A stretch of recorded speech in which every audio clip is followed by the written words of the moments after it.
قرآن پاک میں کم از کم ایک پارہ جو ہے وہ ناظرہ پڑھنے کی ضرور کوشش کریں، یعنی قرات یا تلاوت جو ہے، اور اس کے لیے بہترین وقت جو ہے وہ فجر کا ہے۔ اگر آپ صبح کے وقت اٹھتے ہیں تو سحری کے وقت میں 2 اہم کام کر سکتے ہیں۔ ایک تو استغفار کی کثرت، یعنی اس وقت کی تسبیح آپ استغفار کر لیں۔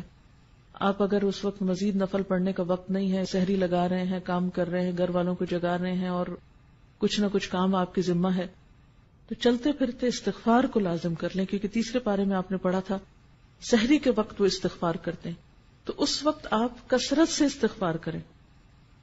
دوسری بات، وہ جو سورۃ آل عمران کا آخری رکوع حضور صلی اللہ علیہ وسلم سویرے اٹھ کے وضو سے پہلے پڑھتے تھے، کوشش کریں کہ اسی طرح پڑھ سکے۔ اگر زبانی یاد کر لیں تو بہت اچھا ہے، اگر نہیں بھی تو کہیں پر لکھ کر لگا دیں اور اس کو پڑھیں، کیونکہ یہ سنت پر عمل ہو جائے گا۔ اب ہوتا کیا کہ عام طور پر خواتین کیا کرتی ہیں، آپ نے سحری کی، مرد حضرات تو چلے گئے مسجد، آپ پیچھے سے کچن صاف کرنا شروع کر دیتے ہیں۔ کچن ہو جائے گا صاف، ہٹ جائیے وہاں سے، آئیے مسواک بہت اچھی طرح کیجیے اور اچھی طرح وضو کیجیے اور طویل فجر کی نماز پڑھیے، کیونکہ نبی صلی اللہ علیہ وسلم فجر کی نماز ساری نمازوں میں لمبی پڑھتے تھے۔ افسوس یہ کہ ہمیں قرآن کا اتنا حصہ یاد نہیں، لیکن جو بھی لمبی سے لمبی صورت یاد ہے اس کو اس میں پڑھنے کی کوشش کریں۔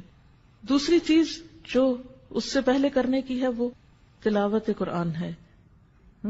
ان قرآن الفجر کان مشہودا، اس کو مس نہ ہونے دیں، جتنی توفیق ہے۔ جو لوگ زیادہ تیز پڑھ سکتے وہ کم از کم پارہ پڑھ سکتے ہیں، زیادہ بھی پڑھ سکتے ہیں۔ تو سورج نکلنے سے پہلے تک آپ کیا کریں، فجر کی نماز اور تلاوت میں وہ وقت گزاریں، اور بہت عبادت کا بہترین وقت ہے۔ پھر اس سے پہلے کہ سورج طلوع ہو آپ کیا کریں، صبح شام کی دعائیں جو ہیں مسنون اذکار وہ کر لیں۔ صبح شام کے مسنون اذکار یعنی وہ دعائیں جو نبی صلی اللہ علیہ وسلم صبح شام پڑھا کرتے تھے، آپ مسنون دعاؤں کی کسی بھی کتاب سے لے سکتے ہیں۔ اس سلسلے میں ایک کتاب وَإِيَّاكَ نَسْتَعِينُ کے نام سے الہدا سے شائع کی گئی ہے۔ اس میں ان دعاؤں کی سند، فضیلت، پڑھنے کا طریقہ اور اردو اور انگریزی ترجمہ بھی موجود ہے۔ تو اگر زبانی نہیں آ تو آپ دیکھ کر پڑھ لیں۔ پھر کیا ہے کہ سورج نکل آیا، اگر اس وقت آپ تھوڑا سا اور انتظار کر لیں یہ ذکر اذکار کر کے، تو 2 نفل جو ہیں وہ پڑھ کے پھر آپ اٹھے۔ لیکن اگر بیچ میں آپ کو بچوں کو اسکول بھیجنا ہے یا کوئی اور کام کرنا ہے تو آپ وہ کام کر سکتے ہیں، کر کے آ کے 2 نفل ضرور پڑھ لیں، کیونکہ وہ جو 2 نفل ہیں وہ دن بھر کے لیے کافی ہیں۔ آپ کو اللہ تعالیٰ بہت سے آپ کے کام اپنے ذمے لے لے گا۔ اس کے بعد پھر تھوڑی سی ہلکی سی دعا کر کے پھر آپ کچن میں چلے جائیں۔ اب آپ دیکھیں گے، اب آپ جو کچن میں جائیں گے برکت بھی ہوگی، راحت ہوگی، دل کی عجیب خوشی ہوگی۔ لیکن جب ہم دنیا کے کاموں کو ترجیح دیتے ہیں اور عبادات کو پس پش ڈالتے ہیں، پہلے وہ پکانے کھانے میں لگے رہے، پھر سنبھالنے میں لگے رہے، پھر جب نماز کو وہ سورج نکلنے والا ہو گیا جلدی جلدی نماز پڑھی، اس نماز میں کوئی لذت نہیں۔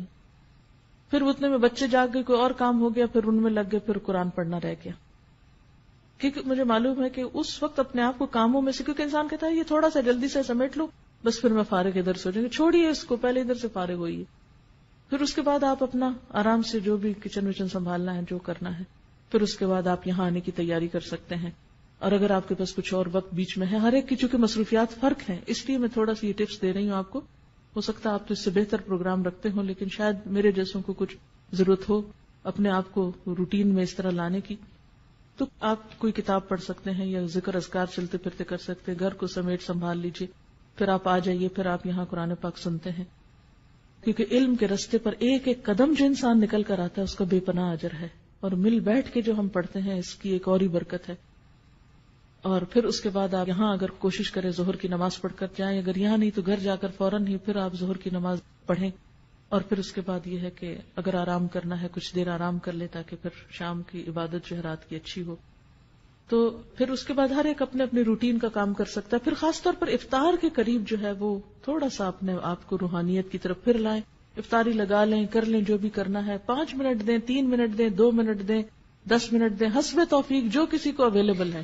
کہیں پر بھی ہیں آپ، اپنے گھر میں یا کہیں افطار کرنے گئے ہیں یا کوئی آپ کی طرف آیا ہے یا آپ کسی گاڑی میں بیٹھے ہوئے ہیں، افطار سے پہلے کے چند لمحے انتہائی قیمتی ہیں، دعاؤں کی قبولیت کا وقت ہے، اس میں پھر دعا کی طرف رجوع کریں۔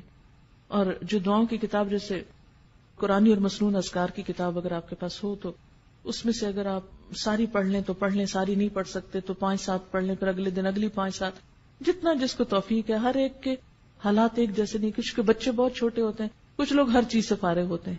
اب جن کے پاس جتنی فراغت ہے اتنا ان کا حساب ہے، تو وہ اتنا زیادہ آپ توجہ ادھر کریں.